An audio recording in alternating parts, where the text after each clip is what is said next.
The whistle of a distant train cut through the late afternoon silence as Olivia Remington clutched the worn letter in her trembling hands. Its edges were frayed from constant folding and unfolding, the ink beginning to fade from the tears that had fallen upon it weeks before. The year was 1876, and after losing her husband to tuberculosis in Chicago, this letter from her distant cousin in Winnemucca, Nevada, offered her only hope for survival. Dust swirled across the hardened earth as the stagecoach lurched to a stop at the edge of town. Olivia gathered her few possessions, adjusted her simple blue bonnet, and stepped down into the hot Nevada sun. Winnemucca was nothing like Chicago, a single main street lined with wooden buildings, saloons with swinging doors, and men who looked as though they'd lived several lifetimes under the harsh western sun. "Miss," the stagecoach driver handed down her small trunk. "You sure you've got someone waiting for you?" Olivia nodded, though uncertainty flickered in her eyes. "My cousin Emma, she runs the general store." The driver gave her a sympathetic look. "Well, good luck to you, madam." She needed more than luck. At 26, widowed and penniless, Olivia had spent the last of her savings on this journey west. Her husband's creditors had taken everything else. The general store sat midway down the dusty street, its weathered sign creaking in the breeze. As Olivia approached, she saw a notice posted on the door. Her heart sank as she read the neatly printed words, "Closed due to illness. Inquire at Dr. Miller's residence." "You looking for Emma?" A gruff voice startled her. An older man with a silver mustache nodded toward the sign. "Typhoid." "Took her 3 days ago. Whole town still reeling from it." Olivia's knees weakened. "Emma's dead." "Yes, madam, sorry to be the bearer of such news." Her vision blurred as panic rose in her chest. "I've come all this way. I don't know anyone else here." The man removed his hat. "Name's Walter. I run the livery. Emma mentioned a cousin might be coming." His eyes showed genuine sympathy. "Town council's meeting tonight about the store. It's the only one for 50 miles. Can't stay closed." Olivia swallowed hard. "I worked in my father's mercantile for years before my marriage. Might want to speak to the council then," Walter said, replacing his hat. "Meetings at the schoolhouse at 7, though I should warn you there's already talk about selling to Lucas Northcott." "Who is that?" Walter's expression darkened. "Owns the largest ranch outside town, Horizon Ranch. Been trying to get his hands on every business in Winnemucca. Has a young boy, too. Wife died in childbirth few years back." Olivia felt a spark of determination through her grief. "Thank you, Walter." "Where might I find lodging until then?" "Mrs. Peterson takes boarders. 2 doors down from the church." With nowhere else to turn, Olivia made her way to the boarding house. Mrs. Peterson was a plump woman with kind eyes who offered her a clean, simple room at a reasonable rate. "Just for a few days," Olivia promised, "until I sort things out." Mrs. Peterson nodded knowingly. Emma was a good woman. This town's poorer without her. After freshening up, Olivia spent the remaining daylight hours wandering the town, memorizing its layout and observing its inhabitants. Winnemucca wasn't large, but it was clearly a vital stop along the Central Pacific Railroad line. Farmers, ranchers, and travelers all depended on its services. At precisely 7 o'clock, Olivia entered the one-room schoolhouse. The town council, 5 stern-looking men sat at the teacher's desk, while various townspeople filled the student benches. She took a seat near the back, acutely aware of the curious glances directed her way. "First order of business," announced a balding man with spectacles, "the matter of Emma Wilson's general store." A tall figure in the corner straightened. Even from behind, Olivia could tell he commanded respect. Wide shoulders beneath a dark duster, a brown hat pulled low. "Northcott has made a fair offer," continued the councilman. "In light of no known heirs, excuse me." Olivia stood, her voice steadier than she felt. "I'm Olivia Remington, Emma Wilson's cousin. I arrived today from Chicago at her invitation." The room fell silent as all eyes turned to her. "Mrs. Remington," the councilman said, "we weren't aware of any family." I have her letters. Olivia moved forward, extracting the correspondence from her reticule. Emma invited me to help with the store. I'm experienced in mercantile operations. The tall figure in the corner turned, and Olivia caught her first glimpse of Lucas Northcott. His face was tanned and weathered, with a strong jaw partially hidden beneath several days' growth of beard. But it was his eyes that caught her, intense blue eyes that seemed to look straight through her. "The town needs that store open," he said, his voice deep and measured. "Your cousin left debts, Mrs. Remington. Shipments due, accounts unpaid." Olivia lifted her chin. "I'm aware of business challenges, Mr. Northcott. I can manage them." A murmur rippled through the crowd. The councilman cleared his throat. "While we sympathize with your situation, madam, running a frontier store isn't like Eastern establishments. It requires capital, connections, which I have," Northcott interrupted. "My offer stands. Fair market value, all debts cleared." "I request 1 month," Olivia countered, her heart racing. 1 month to prove I can operate the store successfully. If I fail, Mr. Northcott's offer can be reconsidered."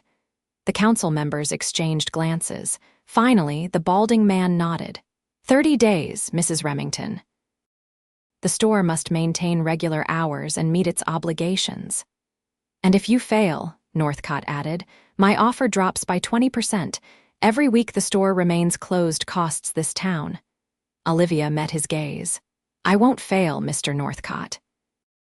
As the meeting adjourned, Olivia felt a strange mixture of triumph and terror. What had she done?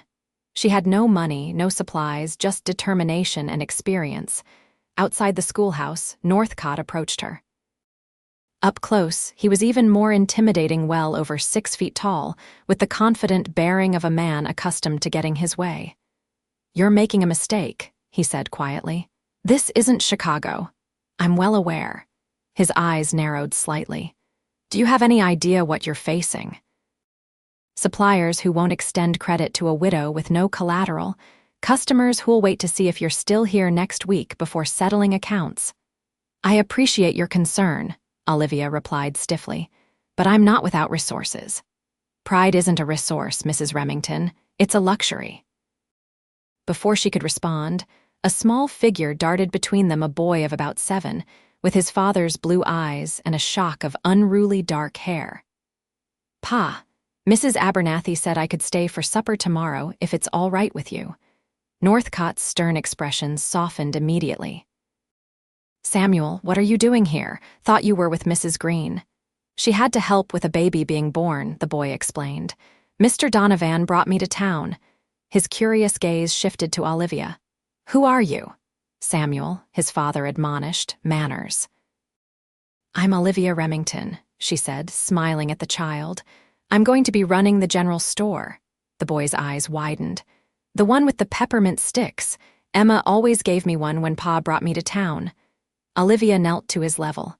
"Did she?" "Well, I'll have to continue that tradition, won't I?" Northcott placed a protective hand on his son's shoulder. "We should head back to the ranch. It's a long ride." To Olivia, his tone cooled again. 30 days, Mrs. Remington. I suggest you don't waste them." As they walked away, she heard Samuel ask, "Is she the one people are talking about, Pa? The one from back east?" Olivia squared her shoulders and headed toward Emma's store. Tomorrow would come early, and there was much to be done. The next morning, Olivia rose before dawn. After a quick breakfast at Mrs. Peterson's boarding house, she made her way to the general store, key in hand. The sheriff had reluctantly provided it after the council meeting. The store was exactly as Emma had left it. Shelves lined with goods, some dusty, others new, stretched from floor to ceiling. A glass counter held tobacco, candies, and small luxuries. At the back, bolts of fabric were neatly arranged by color and type. Olivia lit a lamp and began a thorough inventory. By mid-morning, the picture was clear. The store was well stocked but disorganized. Emma's ledger showed outstanding accounts, both payable and receivable, and notes about expected shipments. A knock at the door startled her. Walter from the livery stood outside. "Figured you might need some help," he said, removing his hat. Emma was good to this town. Least we can do is return the favor. Tears pricked Olivia's eyes. Thank you, Walter. I could use an introduction to Emma's regular customers. By noon, Olivia had cleaned the windows, swept the floors, and reorganized the front displays. Walter had spread word that the store would reopen tomorrow, and several townsfolk had stopped by to express condolences and curiosity. Just after lunch, a wagon pulled up outside. Lucas Northcott descended from the driver's seat, his expression unreadable as he entered the store. "Mr. Northcott," Olivia acknowledged, continuing to dust a shelf of preserved goods. He surveyed the space. "You've been busy." "As I said, I'm not without resources." Hard work being chief among them, a faint smile ghosted across his lips. "Hard work alone won't save this place." "Perhaps not," she conceded, "but it's a start." She set down her dusting cloth. "Did you need something, Mr. Northcott? The store doesn't officially open until tomorrow." Instead of answering, he placed a folded document on the counter. "Emma's last order from Sacramento. Freight company won't release it without payment. $300. Olivia's heart sank. $300 might as well have been $3,000. "I see." "I've paid it," Northcott said. "The wagon will be here this afternoon." She stiffened. "That's very generous, but it's business, Mrs. Remington. The town needs those supplies. You can repay me from your profits, if there are any." He turned to leave, then paused. "My ranch hands will help unload. They'll need supplies anyway." After he left, Olivia sank onto a stool, her mind racing. Northcott's motives were unclear. Was this genuine assistance or a strategy to strengthen his position when she failed? True to his word, a heavily laden wagon arrived that afternoon, accompanied by 3 ranch hands who efficiently unloaded crates of goods. Among them was a shipment of new tools, sacks of flour and sugar, coffee beans, and to Olivia's relief a box of peppermint sticks. "Mr. Northcott sends his compliments," said the oldest of the hands, tipping his hat. "Says to put it all on the ranch account." By evening, Olivia had priced and shelved most of the new inventory. Tomorrow, she would open for business. As she locked up for the night, she caught sight of a poster on the bulletin board outside the sheriff's office across the street. "Caution to all citizens, reward for information regarding the Peterson gang, wanted for train robbery and murder a chill," ran down her spine, as she read the descriptions of 3 dangerous men believed to be hiding in the Nevada territory. Chicago had its criminals, but there was something more immediate, more personal about frontier justice. The next morning, Olivia officially opened Emma's General Store. She'd decided against changing the name. Emma's reputation was an asset worth preserving. Business started slow, but by midday, a steady stream of customers had come through the doors. Mrs. Jenkins, the blacksmith's wife, was examining calico when the doors swung open and Samuel Northcott bounded in, followed more sedately by his father. "Miss Olivia," the boy exclaimed. "Pa said we could stop by." Lucas Northcott nodded to her from the doorway. "Samuel's been talking about those peppermint sticks since yesterday." "Well, I believe I promised to continue a tradition," Olivia said, smiling as she retrieved a stick from the jar. "Here you are, Samuel." The boy's face lit up. "Thank you, madam." While Samuel wandered the store in wonder, Northcott approached the counter. "How's business?" "Promising," Olivia answered honestly. "Your supplies arrived just in time." He nodded, then lowered his voice. "Word of advice, don't extend credit to the Jenkins family. They're 3 months behind with everyone in town." Olivia raised an eyebrow. "Is that why Mrs. Jenkins is pretending not to watch us right now?" A genuine smile crossed Northcott's face, transforming his stern features. "You catch on quick." "I told you, Mr. Northcott, this isn't my first mercantile." "Lucas," he corrected. "If you're going to survive in Winnemucca, you might as well be on a first-name basis with your competitors." Over the next 2 weeks, Olivia settled into a routine. The store opened at 7 each morning and closed at 6, except Saturdays when she remained open until 8 to accommodate the ranch hands who came to town. Sundays, She attended the small church with Mrs. Peterson, gradually meeting more townspeople. Business improved steadily. Emma had been well-liked, and Olivia's efficient management and fair pricing were winning over customers. She'd even extended limited credit to reliable patrons, carefully noting each transaction in the ledger. Lucas Northcott remained an enigma. He visited the store at least twice a week, ostensibly to purchase supplies for the ranch, but Olivia suspected he was monitoring her progress. Samuel always accompanied him, his boyish enthusiasm a stark contrast to his father's reserve. One Wednesday afternoon, as storm clouds gathered on the horizon, the store was empty except for Olivia. The bell above the door jingled, and she looked up to see 3 unfamiliar men enter. Something about them immediately set her on edge, their dirty clothes, shifty eyes, and the way they spread out around the store. "Afternoon, gentlemen," she said, keeping her voice steady. "Something I can help you find." The tallest man, wearing a frayed coat despite the warm weather, smiled unpleasantly. "Just passing through, madam. Need some supplies." As they browsed, Olivia noticed the way they examined the store's layout, noted the location of the cash box. The shortest man kept glancing out the window toward the bank across the street. "Expecting rain," said the tall one, approaching the counter with a few items. "Might need to take shelter a while." Olivia wrapped his purchases tobacco, matches, and jerky, keeping her eyes downcast. As she handed him his change, their fingers brushed, and she noticed dirt crusted under his nails and something darker that might have been blood. The realization struck her suddenly. These men matched the descriptions on the wanted poster. The Peterson gang. Will there be anything else? She asked, hoping her voice didn't betray her fear. The bell jingled again, and Lucas Northcott entered, shaking rain from his hat. He paused, taking in the scene, his eyes hardening as they moved from the strangers to Olivia's pale face. "Mrs. Remington," he nodded. "Came to pick up that order for the ranch before the storm hits." The 3 men exchanged glances. The tall one tipped his hat to Olivia. "Much obliged, madam. We'll be moving on." As they filed past Lucas, his hand moved subtly toward his waistband where Olivia knew he carried a revolver. The men noticed too, quickening their pace. Once they'd gone, Lucas moved swiftly to the window, watching as they mounted horses tied outside the saloon. "You recognize them?" Olivia asked quietly. He turned, his expression grim. "Peterson gang. Been robbing trains between here and Sacramento." His eyes searched her face. "You all right?" She nodded, though her hands trembled slightly. "I suspected who they were. Thank you for coming in when you did." "Saw them enter from across the street. Didn't like the look of them." He hesitated. "They say anything unusual?"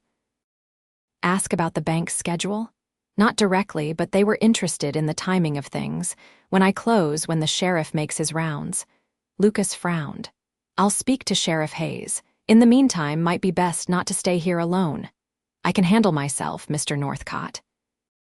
His eyes softened. "Never doubted that, Olivia, but those men are dangerous. They've killed before." The way he said her name the first time he'd used it sent an unexpected warmth through her. "I'll be careful," she promised. The storm arrived in full force that evening, lashing the town with wind and rain. Olivia closed the store early, but instead of returning to the boarding house, she retreated to the small apartment above the store where Emma had lived. She'd been sleeping there occasionally, finding it easier than walking back and forth, especially on busy days. Thunder crashed overhead as she lit a lamp and settled at the small table with Emma's ledger. The financial picture was improving, but she still needed to repay Lucas for the supplies. So far, she'd managed only a small portion of the debt. A sudden pounding at the store's back door startled her. Grabbing the shotgun Emma had kept behind the counter, which Olivia had thankfully been taught to use by her father, she cautiously descended the stairs. "Who's there?" She called through the door. "It's Lucas. Open up, Olivia." She unbolted the door to find him drenched, water streaming from his hat and coat. Behind him, equally soaked, stood Samuel, eyes wide with fright. What happened? She asked, ushering them inside. Bridge washed out, Lucas explained, removing his dripping hat. Can't get back to the ranch tonight. The hotel's full with stranded travelers. Olivia's eyes went to Samuel, who was shivering despite his father's coat wrapped around him. Of course you can stay. There's a stove upstairs in Emma's apartment. Once upstairs, she quickly stoked the small stove while Lucas helped Samuel out of his wet clothes, wrapping him in a quilt she provided. I'll make some hot tea, she offered, filling a kettle. There's not much food, I'm afraid. We ate at the restaurant, Lucas assured her, removing his own wet coat. His shirt beneath was only slightly damp. This is more than generous, Olivia. As Samuel warmed by the stove, color returning to his cheeks, Lucas explained that they'd been in town for a meeting with the bank when the storm worsened. Tried to beat it home, but the creek rose too fast. Sheriff's got men watching the water level. Might be morning before it's passable. Olivia served tea, adding honey for Samuel, who accepted the cup with a solemn, "Thank you, Miss Olivia." "You're quite welcome, Samuel. It's nice to have company on such a stormy night." The boy yawned, his eyelids growing heavy as the warmth and tea did their work. "You can take Emma's bed," Olivia told Lucas, nodding toward the small bedroom. "I'll make up a pallet for myself by the stove." "Absolutely not," Lucas protested. "Samuel and I will take the floor." In the end, they compromised Samuel would have the bed, while Lucas and Olivia would both remain in the main room, he on a makeshift pallet near the door, she on the small settee. As Samuel drifted to sleep in the bedroom, Lucas helped Olivia arrange blankets for their impromptu sleeping quarters. Their hands brushed as they spread a quilt, and Olivia felt that same unexpected warmth from earlier. "Thank you," Lucas said quietly. "Not everyone would welcome strangers on a night like this." "You're hardly strangers anymore," she replied, equally soft. "And I owe you for those supplies." His eyes met hers. "Is that what you think? That I'm keeping score, aren't you? Waiting for me to fail so you can acquire the store?" Lucas sighed, running a hand through his damp hair. "Initially, perhaps, but things change, Olivia." "What things?" Before he could answer, Samuel called from the bedroom. "Pa, I'm scared of the thunder." Lucas excused himself, leaving Olivia to wonder what he'd been about to say. Through the partially open door, she watched as he sat beside his son, stroking the boy's hair and speaking in low, reassuring tones. The tenderness on his face, so different from his usual stern expression, touched something deep within her. Later, as the storm continued to rage, Olivia lay awake on the settee, listening to Lucas's steady breathing from across the room. In the dim light of the banked stove, she could just make out his profile strong and somehow vulnerable in sleep. What kind of man was he, really? Ruthless businessman or devoted father? Perhaps both, she decided, and something else too, something she wasn't ready to name. Morning brought clear skies and receding floodwaters. Lucas and Samuel departed after breakfast with promises to return for supplies once the bridge was deemed safe. As Olivia opened the store for business, Walter from the livery stopped by with troubling news. "Those men you had in the store yesterday, sheriff says they're definitely the Peterson gang, robbed a stagecoach outside of Carson City last week." Olivia frowned. "Have they left town?" "That's just it, no one's seen them go. Sheriff thinks they're planning something."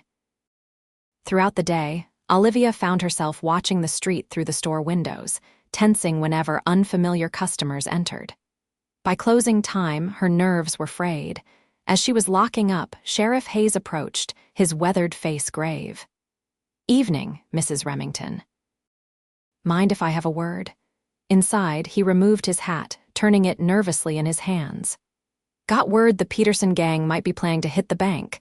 Express shipment of cash coming in tomorrow for the mine payroll." "Why are you telling me this?" Olivia asked, though she suspected the answer. "They've been watching your store. It's got clear sightlines to the bank, and that apartment upstairs would make a fine lookout point." He met her eyes directly. "I'd feel better if you weren't staying here tonight." Olivia considered her options. The boarding house would be safer, but leaving the store unguarded seemed foolish. "I appreciate your concern, Sheriff," but the door opened, and Lucas Northcott strode in, his expression darkening when he saw the sheriff. "You've told her," he stated flatly. Sheriff Hayes nodded. "Just explaining the situation." Lucas turned to Olivia. "Pack a bag. You're staying at Horizon Ranch tonight." "I beg your pardon," she replied, bristling at his commanding tone. "It's not safe here, Olivia." So the sheriff was explaining, "But I'm perfectly capable of defending yourself against 3 armed killers," Lucas interrupted. "This isn't about your capabilities. It's about removing a potential hostage from their reach." The sheriff cleared his throat. "Northcott's right, madam. We're trying to keep civilians clear of town tonight. Got deputies and volunteers setting up." Olivia looked between the 2 men, recognizing the logic but resenting the high-handedness. "And the store, my inventory?" "I've got men watching every building on this street," the sheriff assured her. "But those men are after money, not merchandise." In the end, Olivia reluctantly agreed. Within the hour, she found herself in Lucas's wagon, heading out of town toward Horizon Ranch. The sun was setting, painting the sage-covered hills in gold and crimson as they followed a well-maintained road through Northcott property. Horizon Ranch was larger than Olivia had imagined, a sprawling complex of buildings centered around a handsome 2-story house built of stone and timber. As they approached, Samuel came running out, followed by an older woman Olivia hadn't met. "You came back," the boy exclaimed, then noticed Olivia. "Miss Olivia, are you visiting us?" "Miss Olivia will be staying with us tonight," Lucas explained, helping her down from the wagon. "Mrs. Green, this is Mrs. Remington from town. She'll need the guest room prepared." Mrs. Green, a stout woman with iron-gray hair and kind eyes, welcomed Olivia warmly. "About time we had a lady visitor. Come inside, dear. Supper's nearly ready." The interior of the house surprised Olivia. It was comfortable and well-appointed, with quality furniture and small touches that spoke of a woman's influence, despite being years without a mistress. "Your home is lovely," she told Lucas as he showed her to the dining room. "My wife, Catherine, had a gift for making a house feel like home," he replied, a shadow crossing his face. "Mrs. Green has maintained it as she would have wanted." Supper was a lively affair, thanks largely to Samuel's endless questions about Chicago and Olivia's life there. Lucas remained quieter, though his eyes rarely left her face as she described her childhood in her father's store, her marriage, and the financial collapse that followed her husband's illness and death. "Weren't you scared to come west all alone?" Samuel asked, eyes wide. Olivia smiled gently. "Sometimes courage isn't about not being afraid, Samuel. It's about doing what needs to be done despite your fear." Lucas's gaze intensified, and something passed between them, a moment of recognition, of shared understanding. "After supper, Mrs. Green ushered Samuel off for his bath, leaving Lucas and Olivia alone in the comfortable sitting room. A fire crackled in the stone fireplace, warding off the evening chill. "Thank you for your hospitality," Olivia said, breaking the silence. "Though I still think I could have managed at the boarding house." Lucas poured 2 small glasses of whiskey, offering one to her.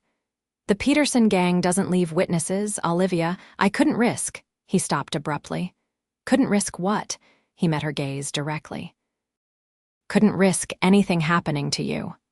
The simple statement, delivered in his deep voice, sent a flutter through her chest. "Because of the store, your investment." Lucas set his glass down and moved to sit beside her on the settee. "Because in these few weeks, you've become important to this town, to Samuel." He paused. "To me." Olivia's breath caught. "Lucas," a commotion outside interrupted them, the sound of hoofbeats and men's voices. Lucas was on his feet instantly, moving to the window. "Ranch hand," he said, relaxing slightly, "but riding hard." Moments later, a knock came at the door. Lucas answered it to find one of his men, dusty and winded. "Mr. Northcott, sir. Sheriff Hayes sent me. There's been shooting in town." The Peterson gang tried to rob the bank early, but they were waiting. 2 of the gang are dead, but the leader Peterson himself got away. Lucas's expression hardened. Any casualties on our side? Deputy Wilson took a bullet in the shoulder, but Doc says he'll live. The thing is, sir. The hand hesitated. Peterson was heard shouting about the woman who ratted them out as he fled. Sheriffs concerned he might try to find Mrs. Remington. Olivia felt cold fear wash over her. Lucas turned to her, his face grim. "You'll stay here until they catch him," he said, his tone brooking no argument. "I'll double the guards around the property." That night, despite the comfortable guest room and the knowledge that armed men patrolled the property, Olivia slept fitfully. Her dreams were troubled images of the tall stranger with blood under his fingernails, of gunfire in Winnemucca's dusty street. She woke at dawn, the house quiet around her. Unable to return to sleep, she dressed and made her way downstairs. To her surprise, Lucas was already awake, sitting at the kitchen table with coffee and papers spread before him. He looked up as she entered. "You're up early." "Couldn't sleep," she admitted. "Any news from town?" "Nothing yet. Sent a man at first light to check." He poured her a cup of coffee from the pot on the stove. "Sheriff Hayes is a good man. If Peterson's still in the area, they'll find him." They sat in companionable silence, the morning light gradually filling the kitchen. There was something comfortable about this moment. Olivia realized something that felt strangely right. "What will you do when your 30 days are up?" Lucas asked suddenly. The question caught her off guard. "Continue running the store, I hope, if it's profitable enough." "And if it isn't?" Olivia sighed.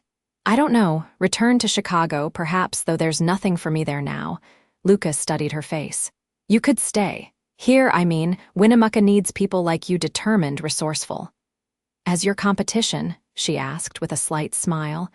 "As whatever you want to be." The intensity in his eyes made her heart race. Before she could respond, footsteps sounded on the stairs. Samuel, still in his nightshirt, rubbing sleep from his eyes. "Pa, is Miss Olivia still here?" "I am, Samuel," she called. "Would you like some breakfast?" The day passed slowly, with no word from town. Lucas attended to ranch business, though he remained closer to the house than usual. Samuel proudly showed Olivia around the property, the stables, the bunkhouse, the kitchen garden Mrs. Green tended so carefully. "Ma planted these roses," the boy explained, pointing to a carefully tended bush with pale pink blooms. "Pa makes sure they're looked after, even though he pretends not to care about flowers." Olivia smiled at this insight into Lucas's character. "Your father seems to care deeply about many things, Samuel." The boy nodded solemnly. "He acts tough, but Mrs. Green says he's got the softest heart in Nevada territory. That's why people don't understand him." "What people?" Samuel kicked at the dirt. "Town people. I heard them talking once. They said Pa's dangerous, that he crushes anyone who gets in his way." He looked up at her with worried eyes. "But that's not true. He only gets mad when bad people try to hurt me or the ranch." Olivia knelt to the boy's level. "Your father is a strong man, Samuel. Strong men often frighten people who don't understand them." "Do you understand him, Miss Olivia?" She considered the question carefully. "I'm beginning to." That evening, as sunset painted the western sky, a rider approached the ranch at a gallop. Lucas met him in the yard, Olivia and Samuel watching from the porch. "They found Peterson's horse," the ranch hand reported. 10 miles south, saddle empty, blood trail leading into the hills. Sheriff's got a posse following it." Lucas nodded grimly. "Keep the men alert, double the night watch." After a subdued supper, Samuel was sent to bed despite his protests. Mrs. Green retired to her room, leaving Lucas and Olivia alone again in the sitting room. "You should go up too," Lucas suggested. "Get some rest." Olivia shook her head. "I'm too restless to sleep." She moved to the window, gazing out at the darkened landscape. "It's strange, a week ago, my biggest worry was inventory management." Lucas joined her at the window.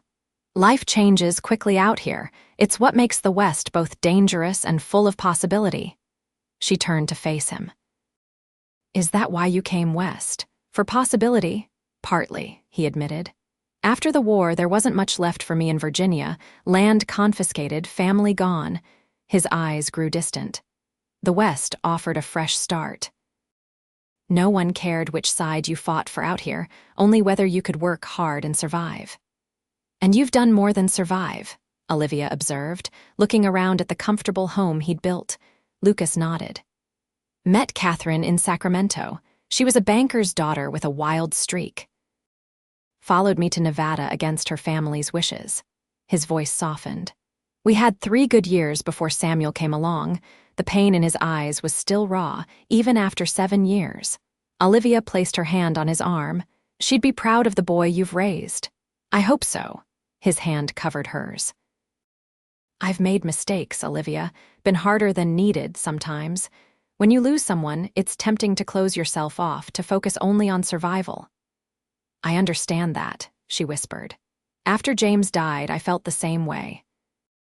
Their eyes met, and in that moment, something shifted between them, recognition of a shared pain, but also a shared resilience. Lucas's hand moved to her cheek. You're remarkable, Olivia Remington, coming out here alone, taking on the store, standing up to me. Her heart pounded as he leaned closer. When his lips met hers, the kiss was gentle at first, tentative, a question more than a demand. Olivia answered by stepping into his embrace, her hands sliding up to his shoulders. The sound of breaking glass shattered the moment. Lucas pulled away, instantly alert. Another crash came from the kitchen, followed by Mrs. Green's startled cry. Lucas moved swiftly to the gun cabinet, extracting a rifle. Stay here, he ordered, his voice tight with tension. But before he could reach the kitchen, the sitting room door burst open. Framed in the doorway stood the tall man from the store, Peterson, blood seeping through his coat, a revolver in his shaking hand. Don't move, Northcott, he snarled. His wild eyes found Olivia. You're the one who set me up. She did nothing of the sort, Lucas said evenly, his rifle half raised. Put down the gun, Peterson. You're wounded, outnumbered. My men will be here any moment. Peterson's laugh was harsh. Your men are chasing a false trail, I doubled back. He gestured with his gun. Drop the rifle, or I put a bullet in the lady. Lucas hesitated, then slowly lowered his weapon. On the floor, Peterson demanded. Now kick it away. As Lucas complied, Olivia's mind raced. Peterson was clearly desperate, losing blood from what appeared to be a serious wound in his side. What do you want? She asked, trying to keep her voice steady. Horse, supplies, money. Peterson wiped sweat from his forehead with his free hand. And you're coming with me. Insurance until I'm clear. She's not going anywhere with you, Lucas said, his voice deadly calm despite the gun pointed at him. Peterson's face twisted in rage. You don't give the orders here, rancher. I do. From upstairs came a small sound of floorboard creaking. Peterson's head jerked toward the noise. Who else is here? Just my son, Lucas answered. He's 7 years old.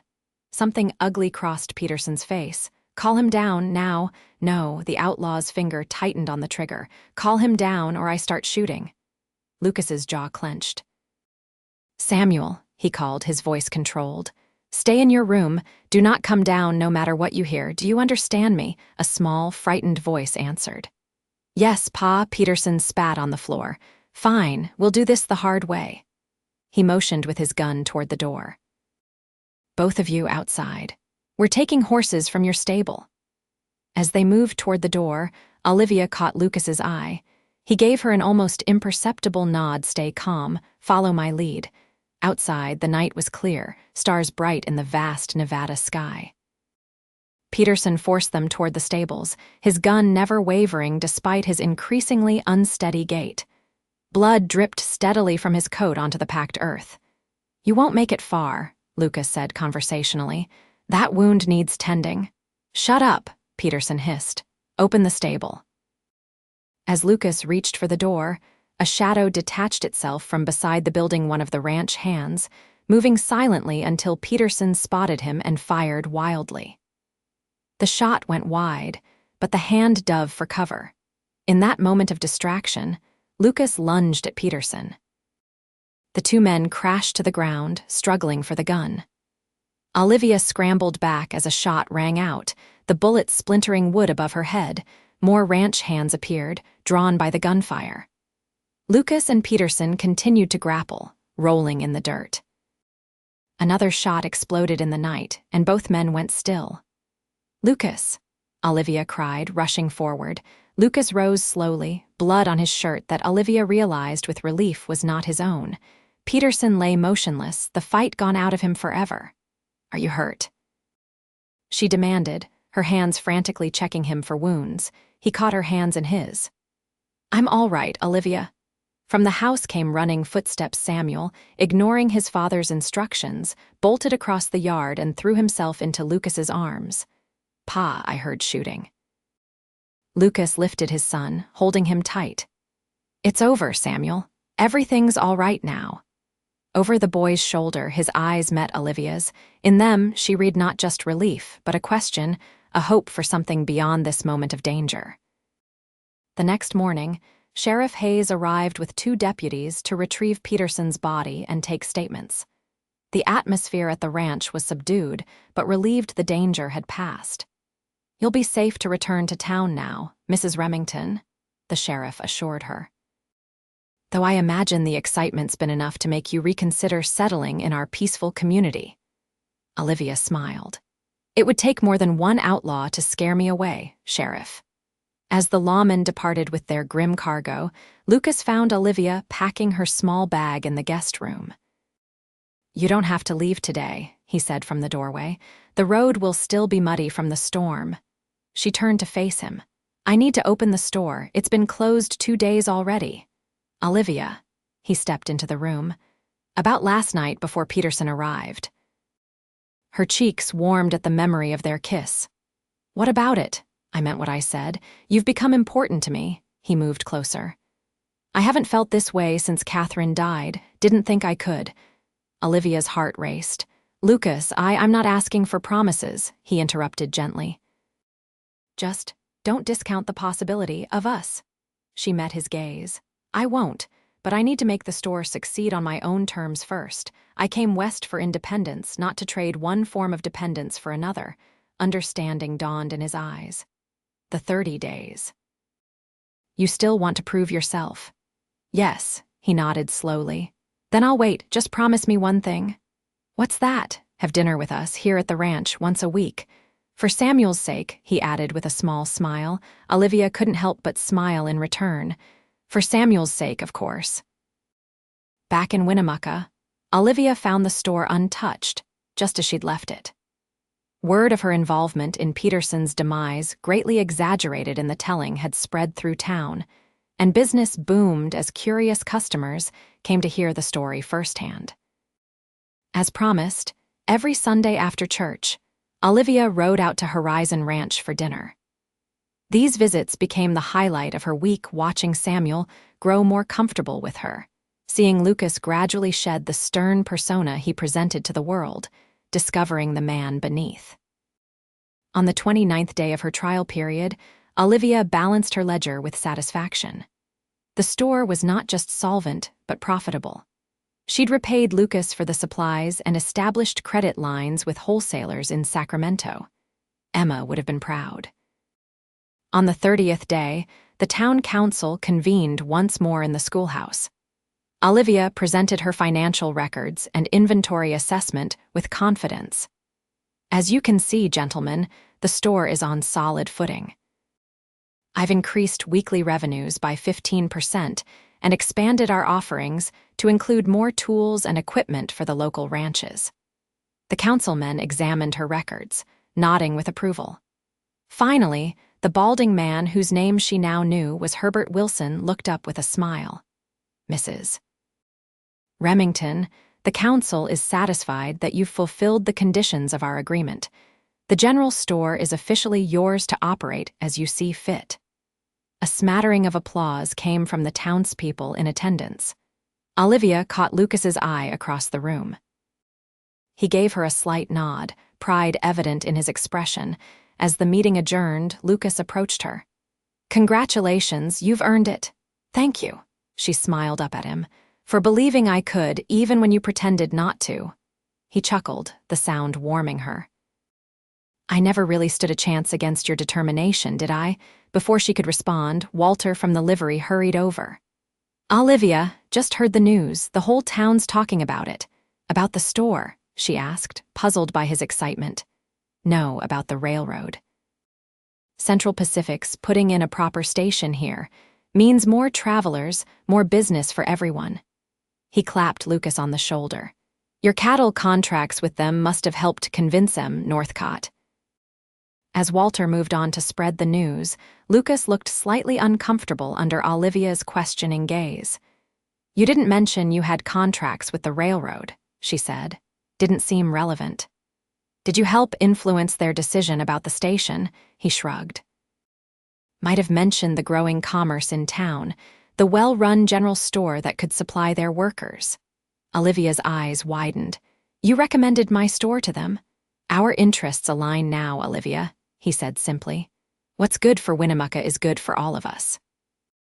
Outside the schoolhouse, as the summer evening settled warm and golden over the town, Lucas walked Olivia back to the store. They moved slowly, comfortable in each other's company. "What happens now?" she asked as they reached her door. "Now," he turned to face her. "Now I'd like to court you properly, Olivia Remington. If you're amenable," her heart leapt. "I might be persuaded," she teased. "Samuel would approve, I think." "Samuel already considers you family," Lucas admitted. "He asked me last week why you don't live with us all the time." Olivia laughed. "And what did you tell him?" "That some things can't be rushed, that sometimes the best things take time." His expression grew serious. "I know you came west for independence, Olivia. I don't want to take that from you." She placed her hand on his chest, feeling his steady heartbeat. "There's a difference between independence and loneliness, Lucas. I'm learning that." His arms encircled her waist, drawing her closer.